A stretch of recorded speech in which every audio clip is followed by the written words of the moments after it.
Let's go over the build quality. Now, I'm not going to pick up a lot of what everybody else says because this has been out for a while now and people has reviewed it like crazy. But just my my look upon this lens is it's very, very nice. I mean, it is one solid feeling lens.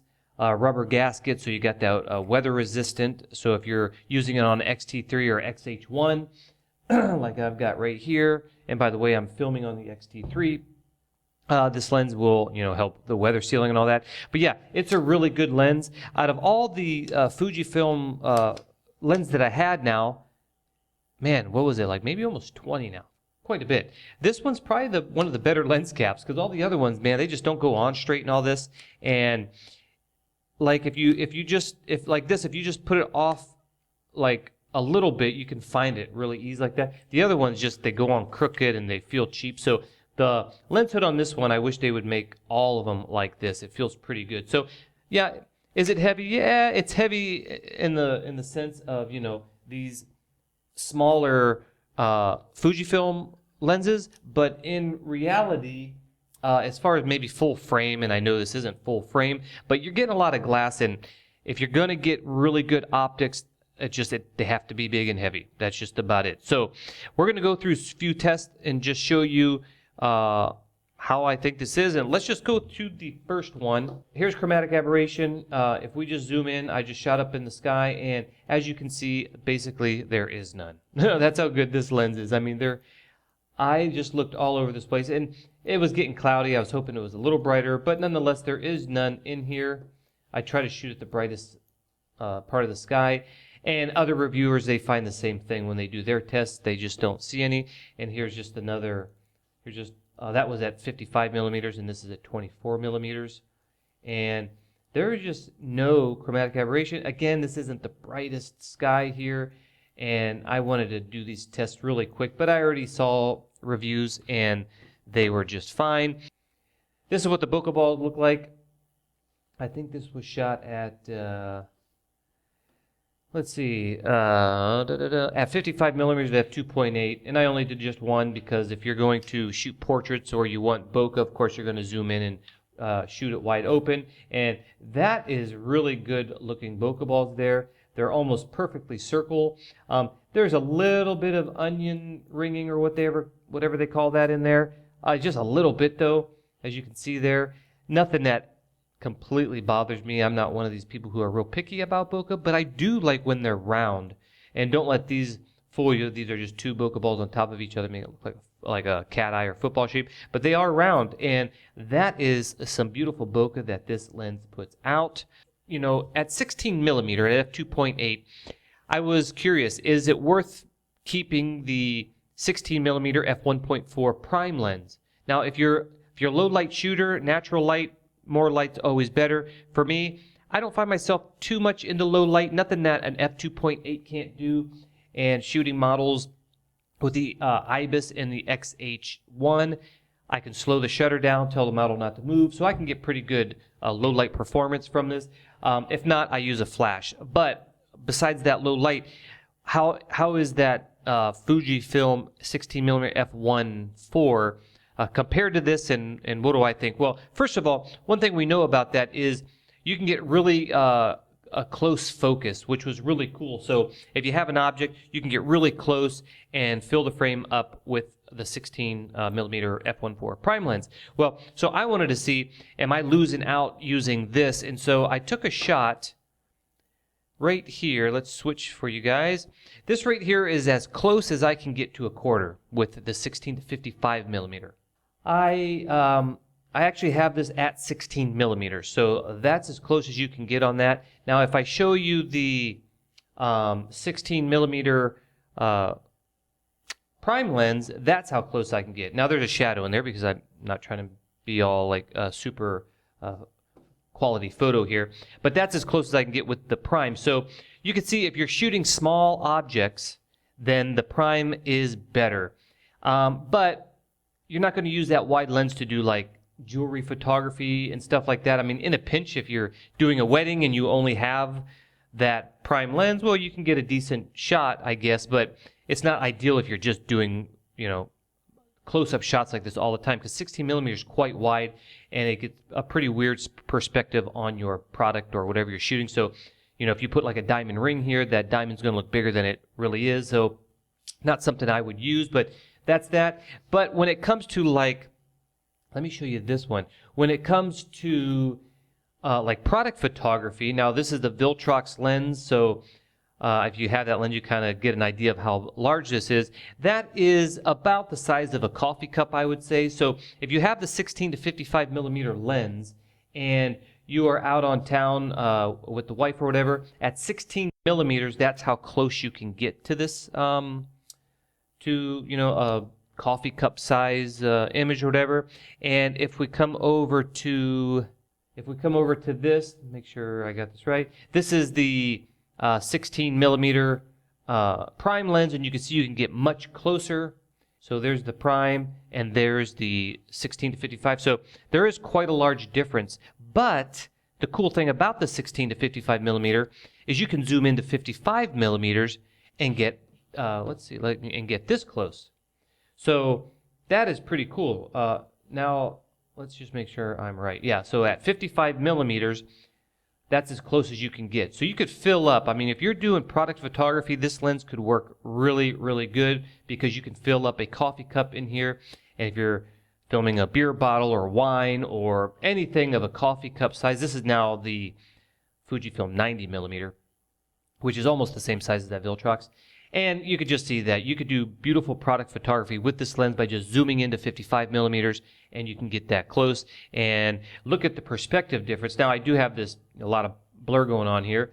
I'll probably get shot at f2.8. But look at the difference now from the 16 millimeter.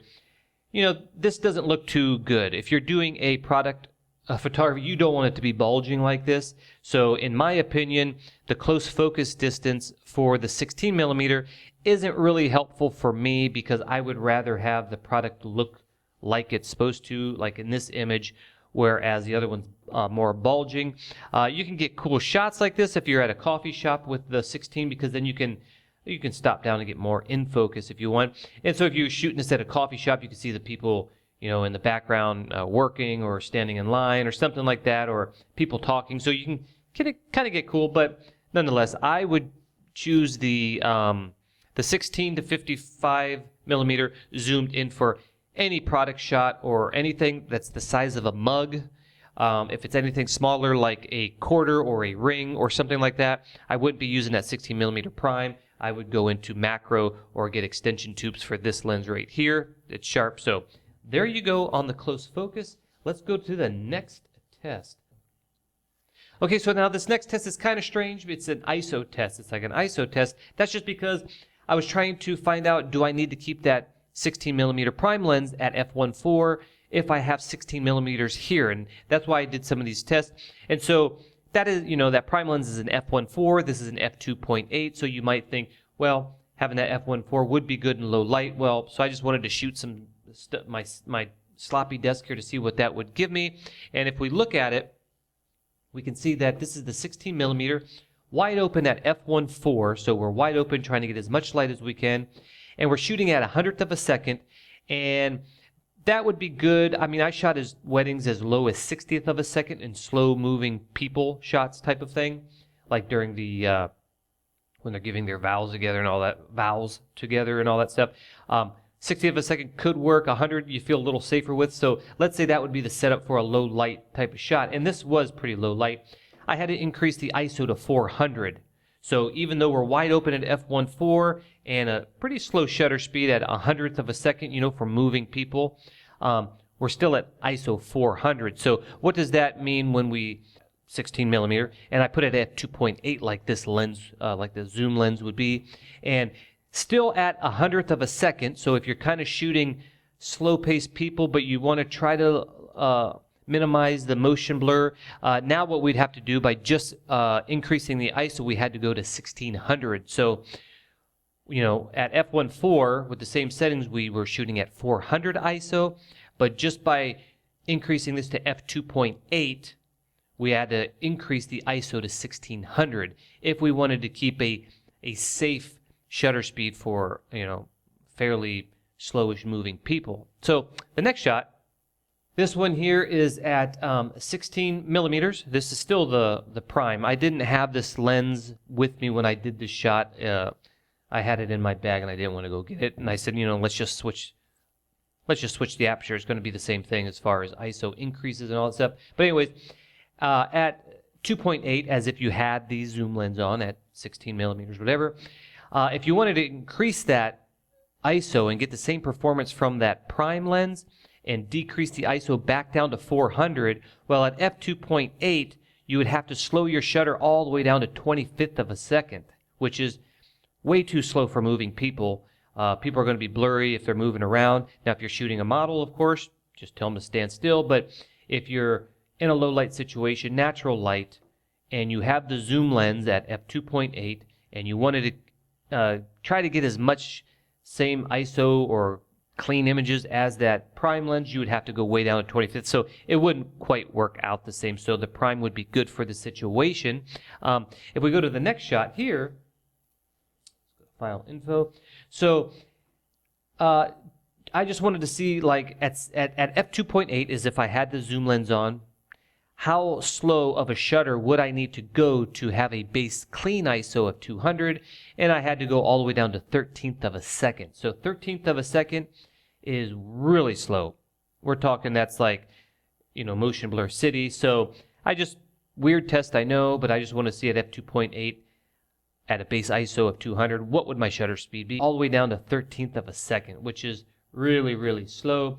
And then basically what it comes down to is this shot here. Again, you're looking at the ones from the prime, but I was just doing the ISO and aperture changes just to see what it would be, because it would be the same if by changing that. We're not looking at image quality, just what you would expect with an f2.8 opposed to an f1.4. But if you wanted to capture a beautiful lit image at f2.8 in low light, you can increase your shutter speed all the way up to 250th of a second, so you're going to probably get no motion blur in normal, even fairly active people, and still have a base ISO of 200 by just using a flash.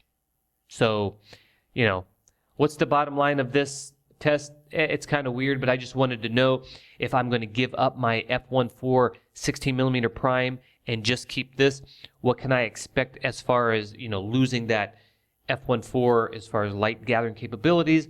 Well, you could see that if you're on the XH1 with image stabilization inside the IBIS, then you could shoot at 25th of a second. Which one was that? Let's see. Let's see which one that was. Yeah, at 25th of a second at f2.8, you'd be at ISO 400. So the ISO is starting to go up, and that 25th of a second is really slow. But with IBIS, and if you're shooting a model, then this could be used. So keep that in mind if you decide that you wanted to, get this over the prime or get rid of your prime to get this. If you're shooting in natural light, just use a flash, because everything's going to look better anyways, no matter if you're at f1.4 or 2.8, you can shoot at ISO 200 and get beautiful images. Okay, next test. One thing I forgot to add as I was editing this, if you're like me and was wondering if it's even worth keeping the 16mm prime over that of the 16 to 55mm, unless you're doing that low light and you don't use flash type of situation, this is what I found out too. Now, this is not my shot. I just seen this from someone else's video, and I would like to put their name in the link, but I forget. I took a quick screenshot of it while researching these lenses. But you're going to see the one on the left is the 16 to 55mm at 16mm, and the one on the right is the 16mm prime. And you're going to notice that the zoom lens at 16mm is actually wider than the prime lens. So that's just another plus and another reason why I don't have the prime lens anymore. Is this is just so much more useful for my type of work. I don't need the f1.4. I don't need that close focus distance, and it's actually wider. So as you can see, the left side is about the same as we can see here, but if you look at the right, you can see this much more space over here, whereas over here it's almost like this space here on the 16 to 55mm. It's about half of that just on the side, not image, of course. So you're actually getting a wider field of view on the zoom lens. So thought I would add that in there. So this next test is portraiture because I do predominantly fashion portrait type work. I do my fair share of videos, and I'm shooting people with that too. So I wanted to know, can this be good? Of course, we were going to zoom in to 55 millimeters wide open. What would the portrait quality be from this lens? Now, I do shoot at f2.8. Sometimes I shoot faster if I have a prime lens with me, but most of the time I like both eyes in focus. That's just a personal choice. So shooting on a crop sensor at f2.8 at 55 millimeters, all depending on how far I am from the subject, but most of the time I'm getting the whole face in focus, which I like personally. When I'm doing magazine shoots, like I still have this from another video I did. I did a magazine shoot. This is my photo here. I did a bunch in here. I did this with the full frame Sony camera. There's more. I showed this on another video. I need to get her jewelry because there's, people who want to display their jewelry in the magazine, and that's like they're selling their jewelry here. And along with the clothing, in this case, it's a wedding dresses.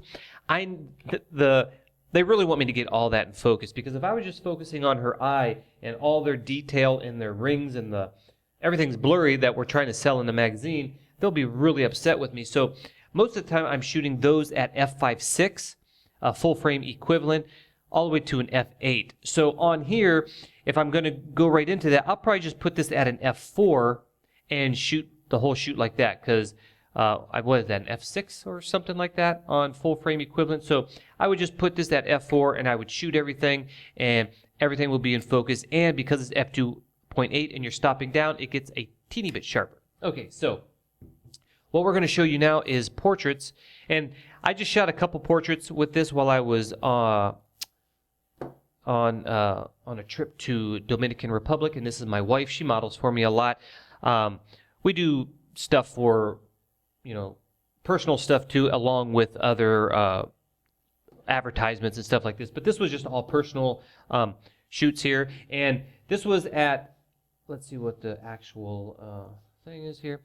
This was at 100th of a second, so we're down in that 100th of a second at f2.8 wide open at 48 millimeters. And you can see that was ISO 200. So we were outside. A lot of people don't understand low light really because we were outside. And even being outside, even being wide open at f2.8, in order to shoot a nice clean 200 ISO without using flash, I didn't use flash for any of these, I had to still shoot at a slow 100th of a second, which is good. She's not going to have too much motion blur. I have IBIS in the XH1, and I just tell her don't move and no problems. But think about that, f2.8 in the daylight. Now, granted, we were like underneath trees and stuff.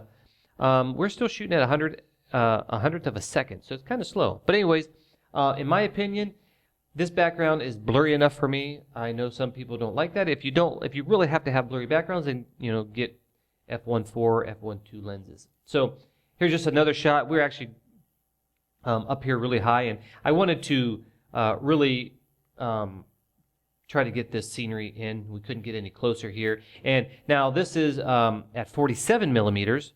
So this isn't all the way, zoomed out or anything like that, but that's at f2.8 wide open. And you can see that that's really far back there, and it's not completely blown out. It is a full body shot, but for me, I like this. I don't like to completely blow out my backgrounds. I want you to see that back there. That's the whole point on where we go to.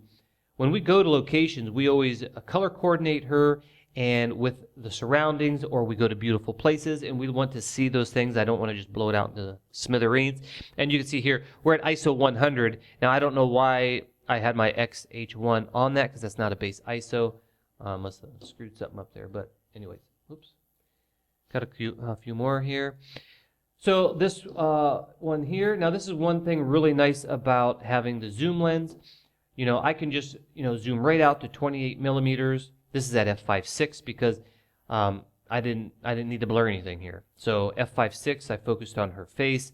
We're at 250th of a second at the base ISO of 200. So we're getting really clean image, get nice sharp image, and we're at 2.8, and it just worked beautiful. This shot here is now inside where that last one you just saw was stairs that went up here. Then we came inside here, And now look at this setting. This is where I'm talking about. Now, this was a lot. There's a pretty good amount of light coming in here. It was pretty well lit. I'm not going to go over how I shot this, but it was pretty well lit and zoomed in at 55 millimeters, wide open at 200 ISO to get the cleanest base ISO. I'm shooting at 20th of a second. That's really slow. You wouldn't think that something with this much light coming in here that you'd be shooting at 200th of a second, 20th of a second. That's really slow. But because of the XH1 having IBIS, and that's why I really like the pairing with the XH1 and this zoom lens, is I'm getting image stabilization. And this thing, you know, the image got just tack sharp. Oops, I don't know how to do this thing. Whatever. It got really nice and sharp being at f2 point because she's way over there and I just focused on her. And looks great, 20th of a second, kind of slow, but it works. Okay, next one. So here I went on this side of the wall, had her look out, focused on her, and you could see a lot out there. That's I focused on here. Now, I manually focused on her because it kept focusing on here, so she got a little soft because even though I manual focus, I must have focused on here. But here we are at 33 millimeters, and that's why you don't see the background really blurry, but I wanted to see out there. I didn't want to just blur that out. That's a creative choice. If I wanted to blur that out more, I would have zoomed in at 55 millimeters and stepped back probably. Even then, at f2.8, you might not get that much blur. This was just outside of this building, and just, what was we at? f2.8. This is at 16 millimeters, so you can kind of get an idea, you know, pretty wide. I mean, you know, that's a 24 millimeter full frame equivalent, so it's pretty wide. I don't think I ever need really more than 24 millimeters. Here's just like a kind of a closer up shot, and this is at 55 millimeters. Now see, I stopped down to f5.6. Why? Because there wasn't really nothing to blur in the background, and at f5.6 she's going to be really nice and sharp. And by doing that though, I had to shoot at that 20th of a second again, but my base ISO is 200, and with the image stabilization I told her not to move and it just gets tack sharp. So everything's beautifully sharp on the lens, and it just works really, really good for portraits, in my opinion. If you're someone who just needs if you're someone who just wants to focus on this eye and the whole 90% of the photo is in blur, then go for it. But nice and sharp, and I love that. What else do we got here? These are just some wide shots. Let's go to file info. So this is at 80th of a second at that same 5.6. You kind of see that I try to keep the lowest ISO I can all the time. And if I'm shooting a non-moving subject like a model, it's easy just to slow that down with that IBIS. And f5.6, 32 millimeters, and you get a nice shot like that. And one more. This is the same settings as the last one. I just posed her different and shot that right there. Okay, so you see portraits. Didn't do a whole lot of portraits yet with this combination.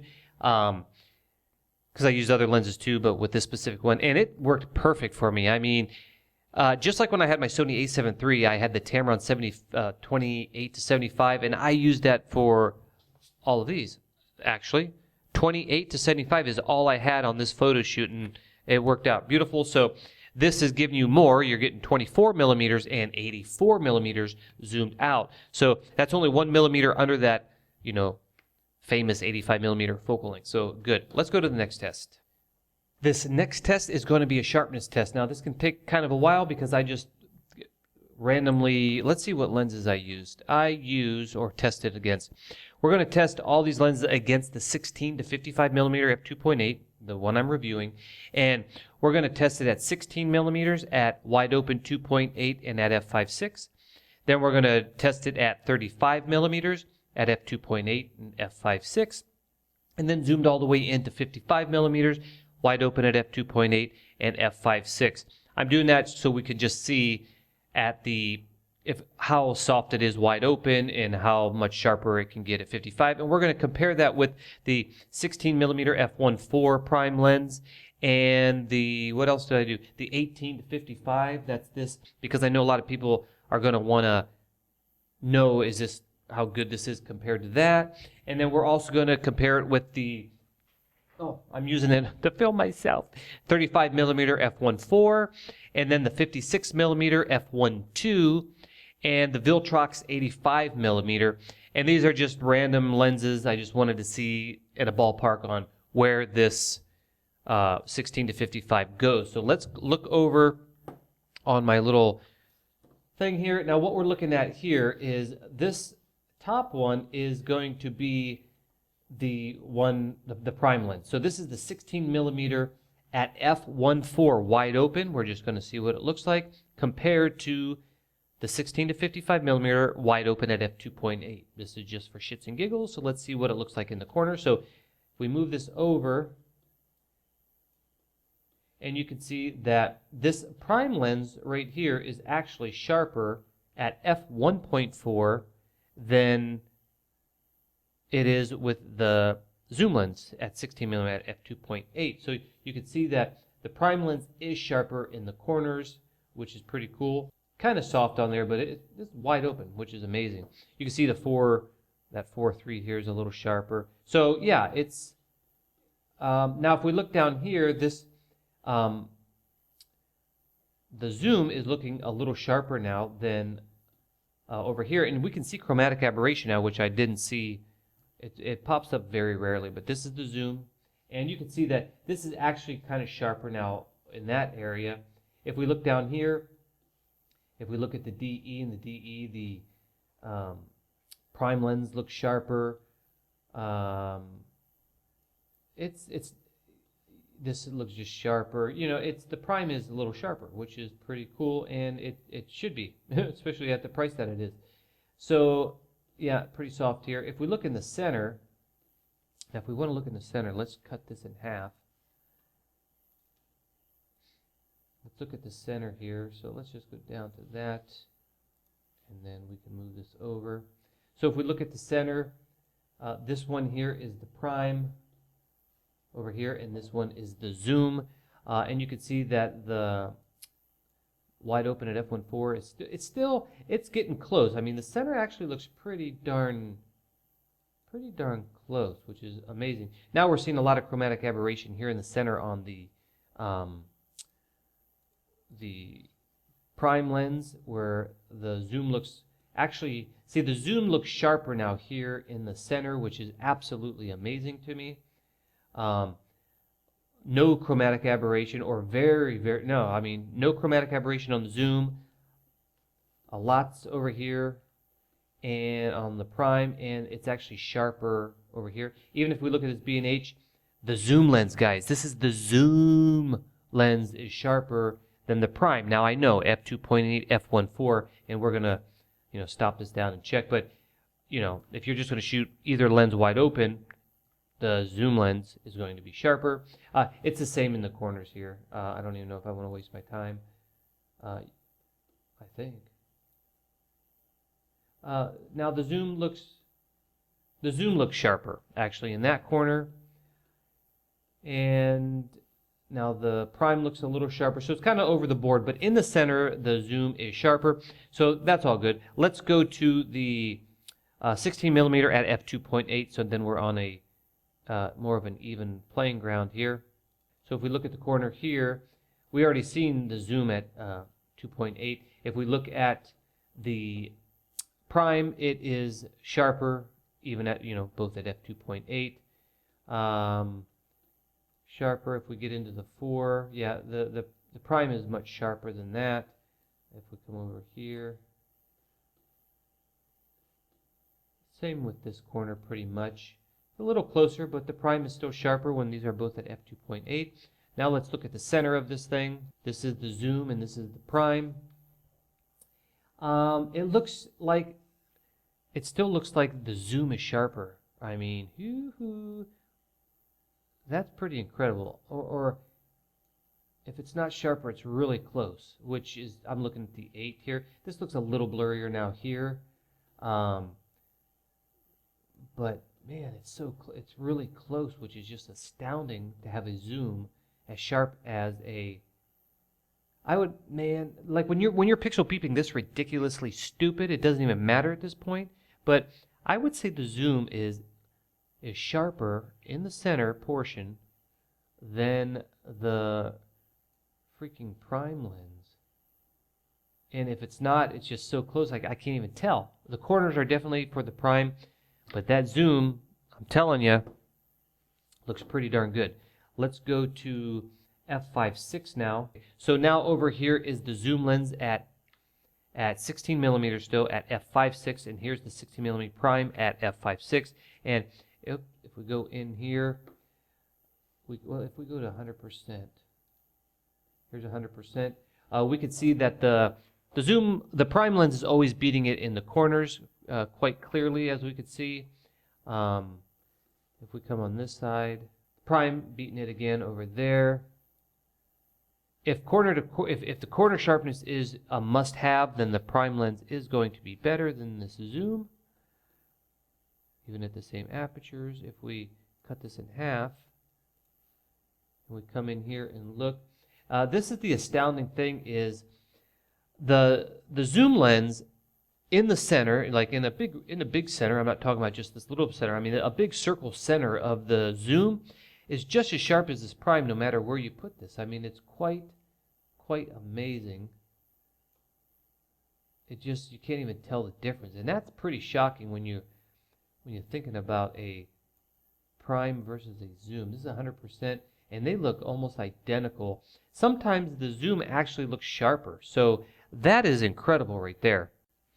Okay, so this is the sharpness test using I'm using this. I keep forgetting I'm using this to film myself. This is the Fujifilm 35mm f1.4, comparing it to a zoom lens. And I know maybe it doesn't make sense or whatever. I just like to see what my stuff is doing here. And let's go ahead and zoom in. First, we're going to show, and you can see that clearly, a zoom at f2.8 wide open is much sharper than the 35mm at f1.4, which, probably sounds right, but hey, that just shows you that this zoom is amazing at 35mm wide open.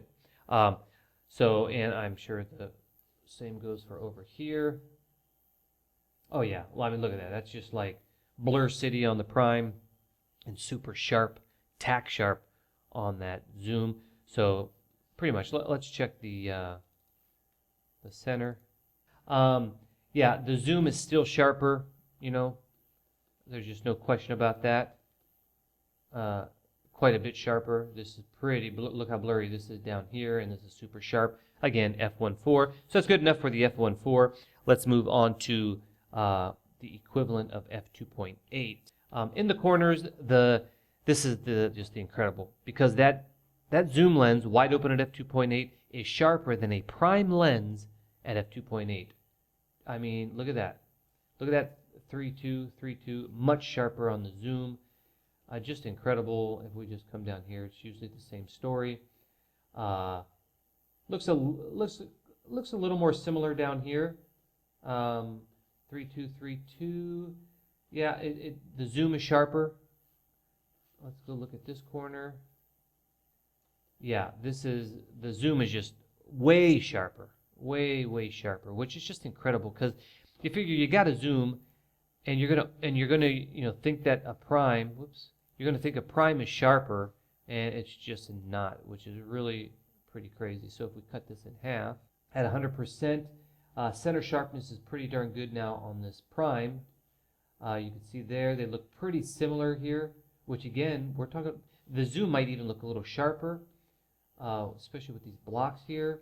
And in the center, it looks like there's the prime is more black, so it has a little more contrast on there. Other than that, it's still, it's hard. It's starting to hard to tell in the center, which is crazy, because this is a freaking zoom, both wide open. On the corners, forget it. The zoom is way sharper than the prime, and in the center, it's nearly identical. So let's move on to f5.6. Doesn't look like much difference now. This is just incredible. I mean, this is a freaking zoom over here that's just as sharp, if not sharper, even in this corner, than I would say the zoom is sharper. That's just crazy. Yeah, it's sharper. It's for sure sharper. Yeah, it's sharper. The zoom is sharper. That's just nuts. Let's look at this corner. I never look at the other corner because I don't care. It's just like real quick here. Yeah, the zoom is sharper. Yeah, so if we look at these blocks and these blocks, they look fairly similar. The sign here, I would say the zoom still looks maybe a tad sharper. This is just crazy, guys.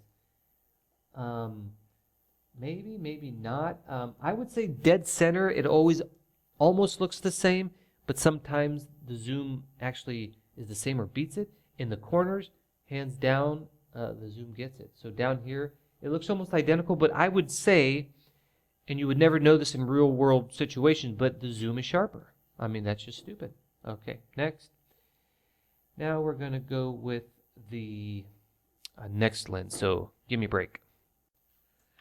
Okay, so now we're going to go with the 56 millimeter f1.2, and again, we're going to compare the f1.2 wide open to the f2.8 of this bad boy at 55 millimeters, so it's a millimeter difference, and then we're going to, just like the other ones, stop the prime, the 56 millimeter prime down to f2.8, and then both of them at f5.6, and now these are all at 55 millimeters, so let's give that a check. So as you can see, that 56 millimeter f1.2 wide open at f1.2 is really soft, as you can tell. And I've done many tests with this lens, and not just this one, and it's just really soft. So if we move it, we can clearly see that the zoom is way sharper at f2.8. Of course, this is f1.2, so I'm not even going to go. We can't. I mean, look. Look how blurry that is. If you just really got to see it, that's just like night and day, right? Okay, so let's just check out the center, because usually that's sharper to 100%. So here we can clearly see that the zoom lens at f2.8 wide open is much, much sharper even in the center than the 56 millimeter wide open at f1.2. It's very, very fuzzy, just all over the place. It's like no contest. Now this is a very noticeable, sometimes you hard to tell, it's just very noticeable. So let's get out of that f1.2, and now we're going to go into the 56 millimeter at f2.8. So now they're on the same playing field. Is that how you say it? Here we are at 100%, and let me tell you something. This 56 millimeter at f2.8, and now, remember, that's not wide open no more. That's several stops getting, when you have whatever lens you have, the more you stop down, the sharper it gets. So this 56 millimeter is at f2.8, which is stopped down, stopped down more than the f1.2. But the zoom, on the other hand, is at its widest aperture, which is incredible because it's sharper than the 56. I mean, it's sharper than the 56. Hello. It's close, but this is sharper. That just blows me away that this zoom lens is sharper than these primes, guys. I mean, who'd have thunk, right? And if we look at this corner, same thing. It looks a little closer. No, the zoom still looks closer. If we look at the center, 100%, we can see that they're on a really close, I mean, they look almost identical. If I look at that 9 and the 8, these boxes here, they actually look a little more crisp here. I just can't imagine that be the case, but this all looks kind of the same here. This looks the same. It looks really close to the same. It's one of those things where this might be a little sharper here, but we're talking about a zoom to a prime. Down here, it looks almost identical, but I would still say that the zoom is sharper. And it's one of those things where it's hardly noticeable, but I still think the zoom is sharper. And just to prove that that's the zoom, look, it's just crazy. So now these are both, 56 millimeter, 55 millimeter at f5.6. We can see at 100%. Oh my gosh, it's just ridiculous. The zoom lens, this zoom lens is beating out prime lenses or tying them so close in the center that I can't tell. The only thing I've seen that gave it trouble was the 16 millimeter prime lens in the corners. Other lenses sometimes in the corner, maybe a little sharp or whatever, but can you believe that? I'm going out of focus. That's ridiculous. Let's go look at that again. So look at that. Just incredible for a zoom lens. Let's look over here. Now, either I got like all bad copies of all these primes, or I got like an exceptionally great copy of the zoom. But look at that. The zoom lens over here is sharper, and I'll prove that by turning it off. Look at that. The zoom lens is sharper. What about the center? So here we are. The zoom was over here by proving that. Boom, at f5.6. And the 56 millimeter here at f5.6. Well, you're seeing the bottom one is right there. And look at that. I would say maybe the prime lens is finally, maybe, but every time I say that, maybe sharper. But this is stupid pixel peeping that, you know, whatever. But, man, look at that. I mean, this is the zoom lens also in the center down here is beating that prime lens. And I would say these boxes are more crispy and sharp than these boxes over here. That's incredible. Okay, let's go to the next lens. All right, so you have to excuse my sinuses. It's very humid and I'm starting to get clogged up here. This is going to be that kit lens. Now, a lot of people ask, you know, which one's better, the 18 to 55 2.8 to f4 kit lens or the 16 to 55 millimeter f2.8 amazing lens. Which one's better? Well, this one is, but let's go find out. There are a couple little surprising details here. Let me show you that. So what we're looking at here is this one that just turned off right here is the kit lens. I'm just going to call it the kit lens. Wide open at 18 millimeters, and over here, the 16 to 55 zoom lens is at 16 millimeters, both at f2.8. That's their widest aperture. And it's funny because this kit lens is actually sharper in the corner. That is a miracle. Look at that.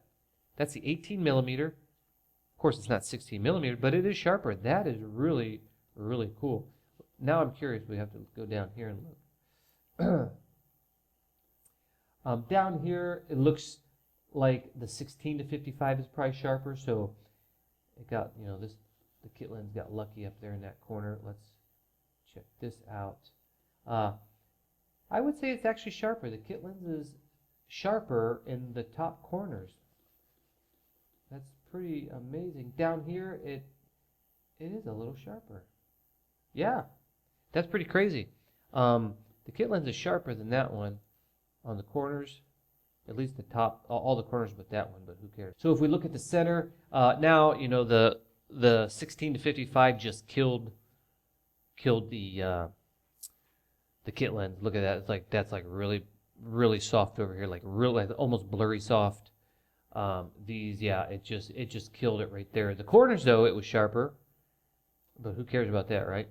Yeah, it kills it. I mean, look at that. That's pure, crisp, and sharp, and this is quite fuzzy. So let's just move on to the next aperture, and I have this one. So these are both at f5.6 now.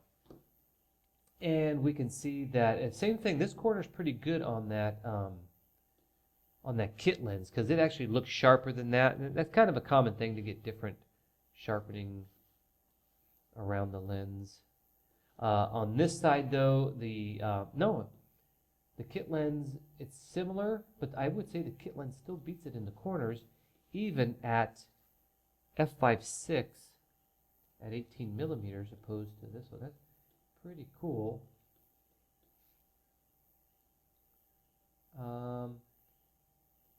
Pretty close. Maybe the 16 to 55 f2.8 lens is a little sharper now. And let's check that middle out. It doesn't kill it this time though, but it is sharper. The 16 to 55 f2.8 lens is sharper.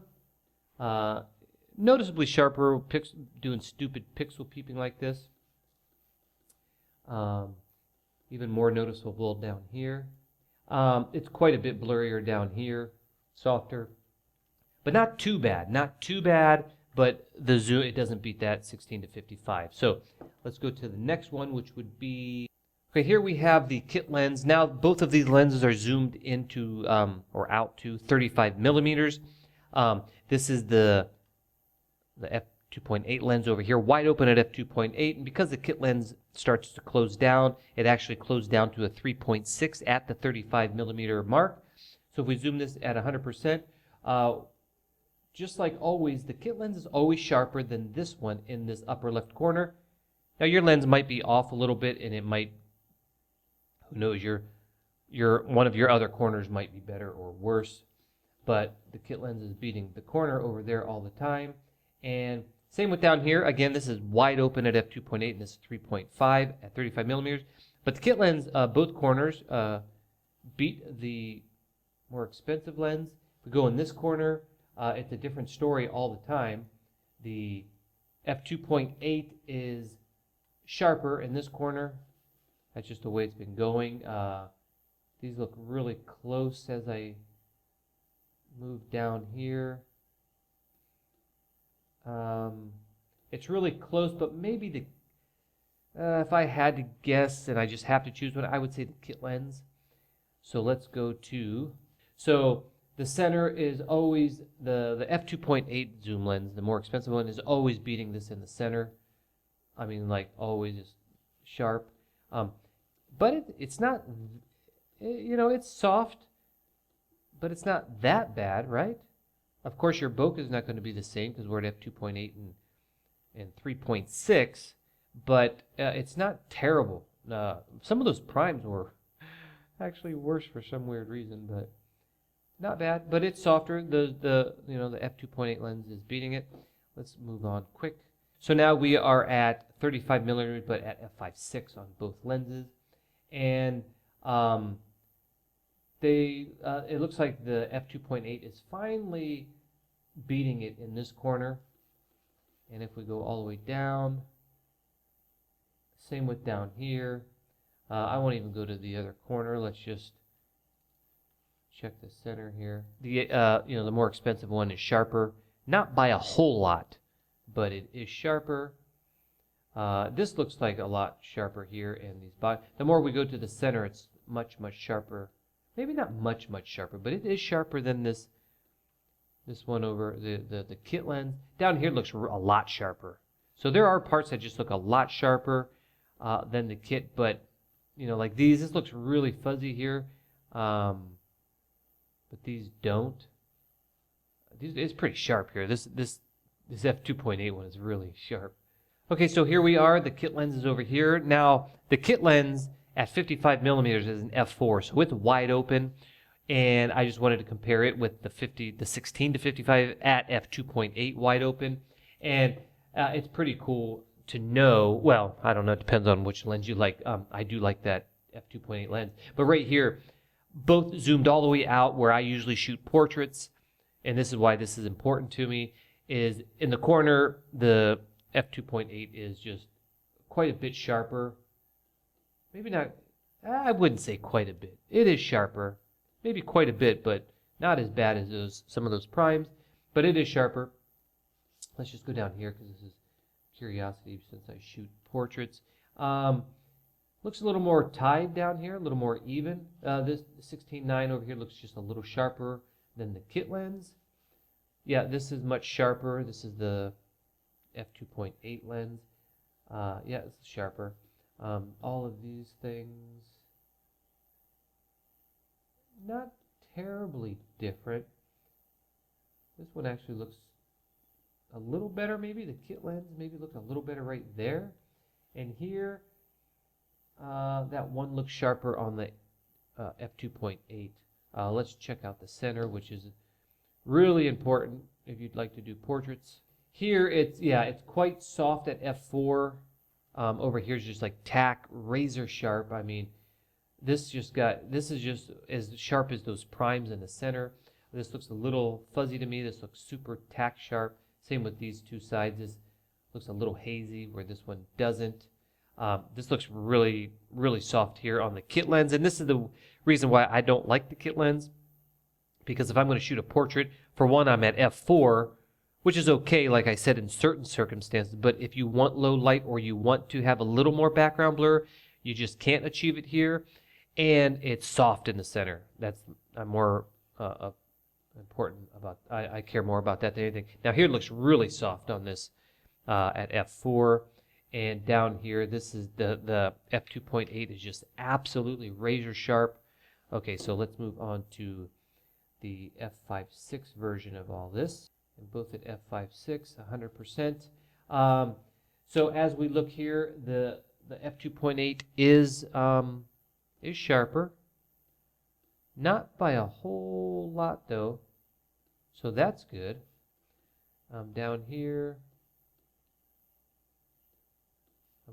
it's sharper over here when I look at that f.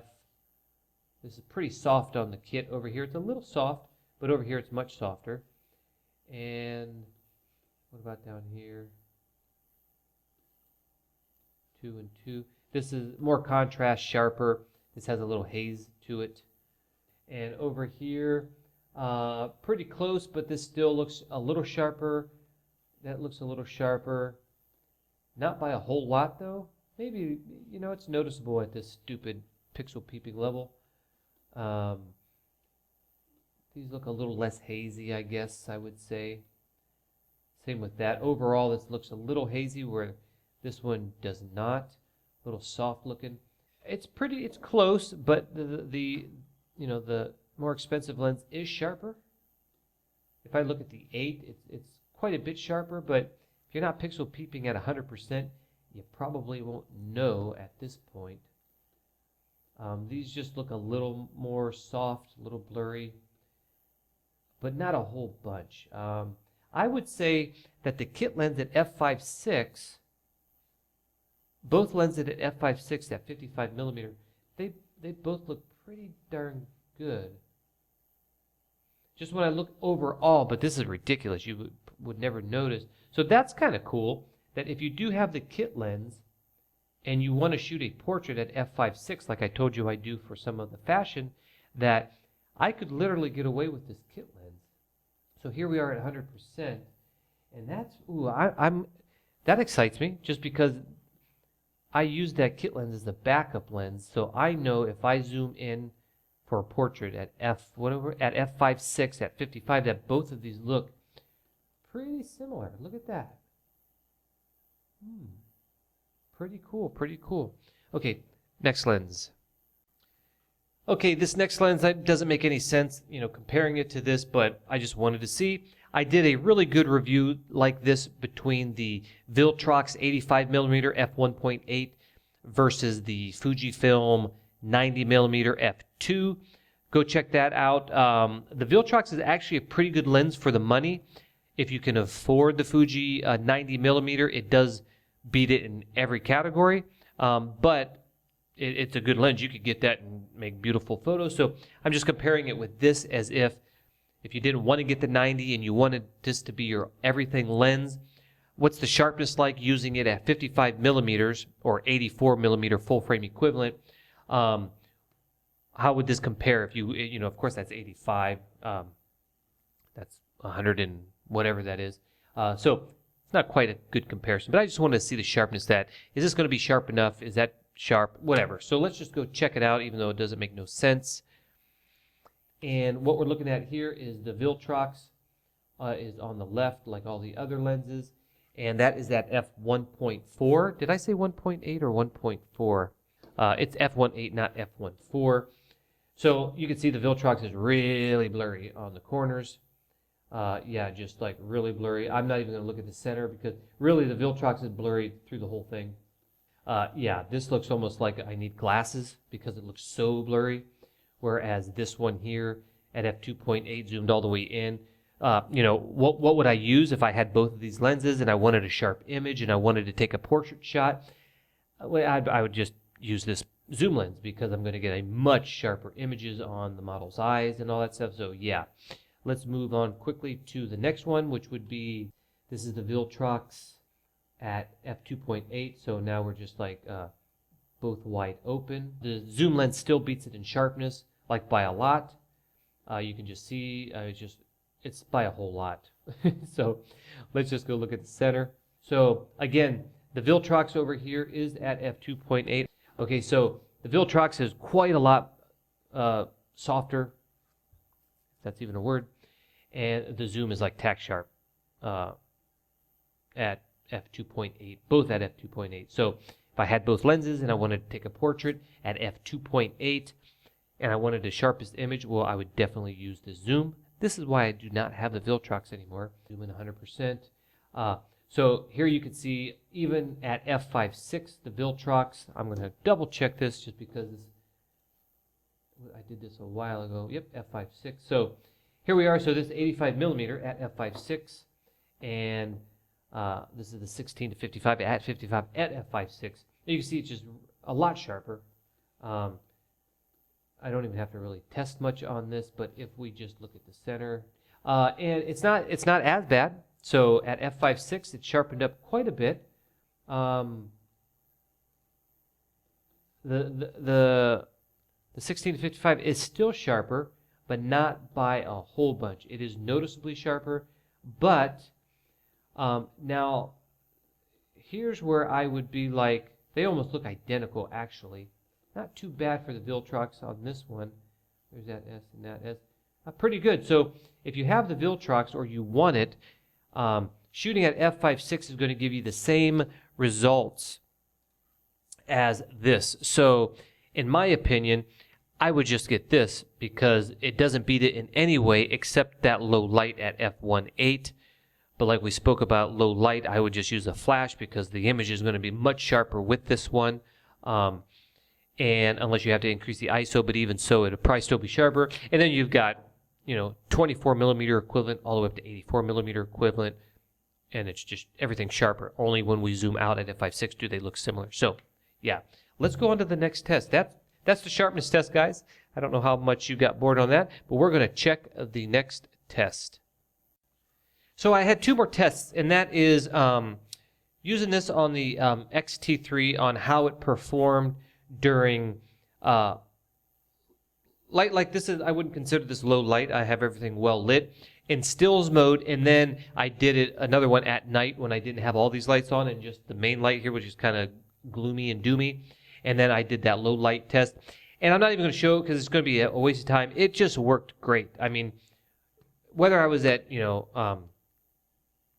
at 16 or 55, it just click, click, click. It clicked on everything. I mean, I don't know if it's faster than a Nikon or a Canon or a Sony or whatever, but within the realm of Fuji, it's one of the best, fastest focusing lenses I've had. The only one that might come close to it, or I didn't notice, is the Fujifilm 90mm f2.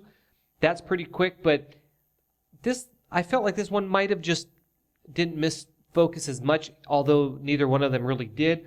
But it's just not, it's a waste of time. I'd never had the 80mm macro, which they said that's faster, but although it's faster, is it better in low light? I don't know. But there's just no issues with it. It works great. So I'm going to spare you guys time on that. The other test I would do, that I'm going to show it because some of you might be interested in that, but I'm putting it here at the end, so if you don't want to watch it, then don't watch it. But it's going to be a test of the continuous autofocus with this on the X-T3. And like my other test, I basically jump up and down in front of it and let it focus and do all of its stuff. The other test I did with it, just like the stills test, I just put it on continuous autofocus, and I just showed, pointed it at things in my desk in low light and in good light, just like that stills test, and it worked great. I mean, it focused on, it didn't really hunt or nothing. I mean, it actually just worked great. So I'm not even going to waste your time on that, but I will show you guys like a vlog type style where I'm just here and watch it focus. I'm actually in this chair moving around so you guys can see how it focuses, and then I take it downstairs and I walk back and forth in and out of frame. Okay, just in case you guys don't want to watch all of the continuous autofocus in video mode, me going in and out, up and down, my final thoughts on this lens is it has become my favorite Fujifilm lens. The 90mm, I would say, is way better than this in everything. It's just sharper, contrast.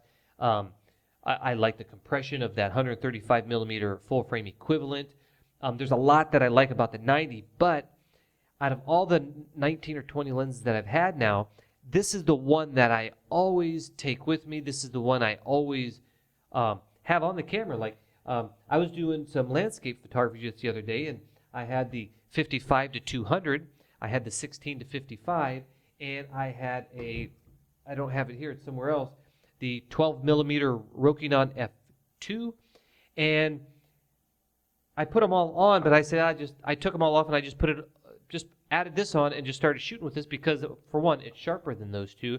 And I was doing some wide shots and then I zoomed in for picking things out. So out of all the Fuji lenses, really, this is the one lens that I feel is the best for, like I said, it's not sharper than the 90, but it's best because I use it the most. So if you guys ever think about getting this, hopefully this video shows you that it beats some of the primes.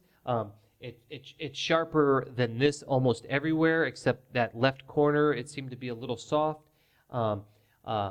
So it's kind of like whatever. Now you see the size and the price difference, image stabilization, no image stabilization, but it's a good backup lens. But as we showed you, if I zoom this in at f4, well, zoom it in at 55 millimeters wide open, they look pretty similar. I'm going to do more tests on my own on that because that's pretty cool. At shooting at f5.6, not wide open. Both at f5.6 zoom in, that's incredible. So I'm going to look further into that. But that's my final thoughts. This is my favorite Fujifilm lens. It's weather sealed and it does everything. I mean, I could say 100% of my work, but there's always that time you want to do a macro shot or you want to get something far off or get real good compression, something you might not have to have, but kind of nice to have. So I would say 99% of my photography I can do with this and video. So anyway, I'm going to play that right now. And if you're going to stop the video here, please subscribe, give me a thumbs up. I really appreciate it. And I do love to talk to you guys in the chat. You guys are just not numbers to me. You are real people. And I love to see, sometimes I remember you guys when you come back. Sometimes I don't because there's so many weird names in YouTube. But I see repeats, people that are repeats coming back, and I enjoy it. So give me a thumbs up, subscribe, and watch the rest of this video if you care about continuous autofocus. Goodbye. In this test, we got the 16 to 55 millimeter f2.8 again, and we are testing the autofocus with this because, like in my other videos where I was testing the prime lenses, the f1.4, I clearly knew that those weren't made for video. I clearly knew they were photography. I do also know that those f1.4s aren't as fast as the f2s. I think I said that in the video. If not, I'm stating that now because I had a lot of comments saying, you're using the wrong lens for video. I like to test my equipment regardless of what it is. I want to see, is it capable? So just relax there. I got some people so mad at me that I was using those for video. It's just testing out my gear, and I do know the f2s are faster. So in this video, further testing the 16 to 55 millimeter f2.8. As usual, it is much faster than the f1.4 lenses. I've got my Christmas lights up there just to see if we see pulsing, because you can notice pulsing with point lights or smaller lights rather than bigger lights like the ones on the side. So I'm just talking here to see if we see any pulsing. And the settings I got on here, it depends on what you're doing. Now, the Sony a7 III is nice because it's almost like you don't have to do anything. It just knows it works no matter what. You just hit record, get in front of it, and do whatever you want. With the Fuji, you do have to set it up properly. Like in this situation, I don't necessarily need to use eye or face tracking. I have the box right in front of me because I know the video that I'm going to be doing as of right now is me sitting in front of the camera. So it's going to give this camera a better chance to grab focus by me sitting here. If I were to do a video like I did in the other test where I'm walking around and in and out, or if I were to basically do one of those stand-up type of recordings for whatever, and I want to come around in the front, I don't know exactly maybe where I'm going to stand, and I might stand over here on one shot and one over here on one shot. So there would be nice for the eye or the face continuous autofocus. Now, I don't necessarily see that the eye autofocus is necessary when you're using an f2.8 lens, because if it focuses anywhere on my face, I'm going to be sharp. So in this situation, we've got the focus box right in the center, and I have the tracking and the speed set to 0, just whatever the middle is. I think it's 0. So 0, 0. So it should go in and out fairly fast, but soft and not too jerky. So just to test that out, we can hold up, something here to see how that works. This is the Fuji X-H1 with the Viltrox 85mm f1.8. So you can see it's focused on there pretty good. And now if we come back to my face, it comes back to my face. So that's the thing with the Fuji cameras, you just have to set it up for how you're going to shoot. And if that's if that bothers you, then the A7 III by far will be a better option, or any of those Sony A7 cameras. A7 III is the one I had, and it was an amazing camera. You do not have to know what setting you're in. You just press record and go. So if I'm going to sit here and do most of my videos like this, I'm going to set the camera up like I have it now, and I probably won't change it. If I do a YouTube video or something out, well, then all I have to do is change it to face track and maybe put the, what do you call that, the track on locked on. That way if people are walking in the background or something, it won't jump to them as quick. And that's about it. So how do you guys think that's working so far, if I wanted to show that? I never use continuous autofocus, but for stuff like this, when you want to show a product, when you're doing a review or something, you could do this, which is kind of cool. I'm looking at myself and not in the camera there. So it's kind of cool to be able to look at this. This is cool. The XH1 has, where's the X-rated? Has a screen on it. I don't know if you guys, there it is. Kind of cool. So yeah, 85mm. So yeah, I am actually testing that lens out. We'll try it. So I kind of rambled on a little bit on this test because I just want to give it time to see if it's going in and out while I'm talking here. So now we are on area, trying to see if that works or not. Got all this garbage from testing. So yeah, I want to look at the monitor so bad. Does that screw it up? Cover my face. See, it can't find a face, so now it does. And by the way, I do not have eye tracking. I don't see the need to use eye tracking when you have an f2.8 lens where the depth of field isn't that steep, especially at 24mm. Is it working? I don't know. I'll have to check this out later. Check it out. I might be moving too quick too. Yipper, skipper.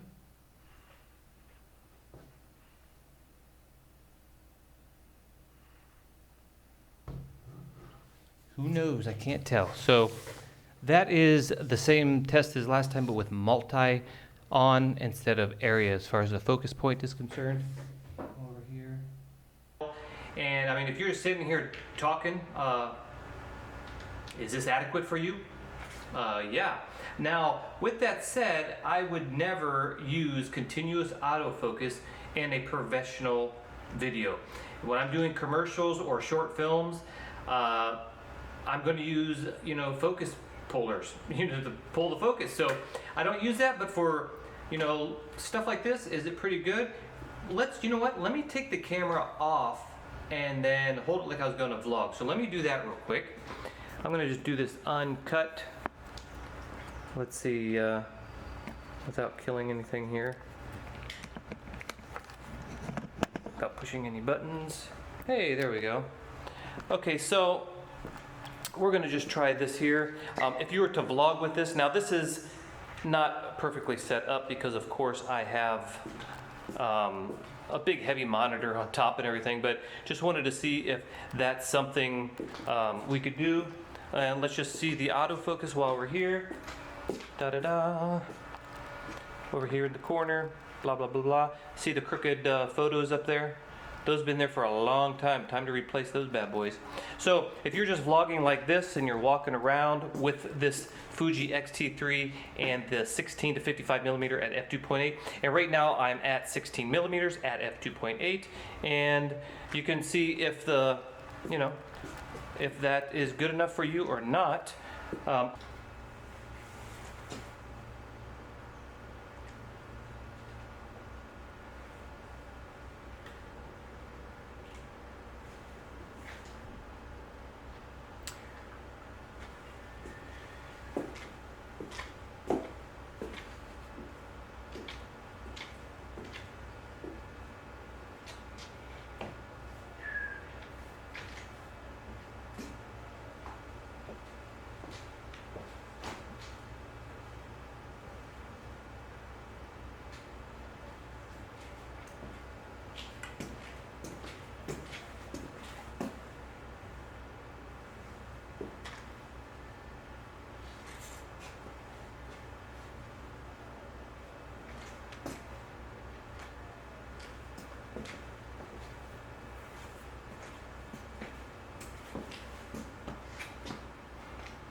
Okay, so if you sat through all those this whole long video and me jump in that last test of jumping in and out, I just want to thank you for watching the video. I already signed off before that, just in case some of you guys wanted to bail. If you hung out here to the end, thank you so much. I really appreciate you guys being here. I really, really, really do. I mean, how much more can I express that? I don't know, but I do appreciate you guys. So if you didn't subscribe, subscribe. I've got more videos coming up.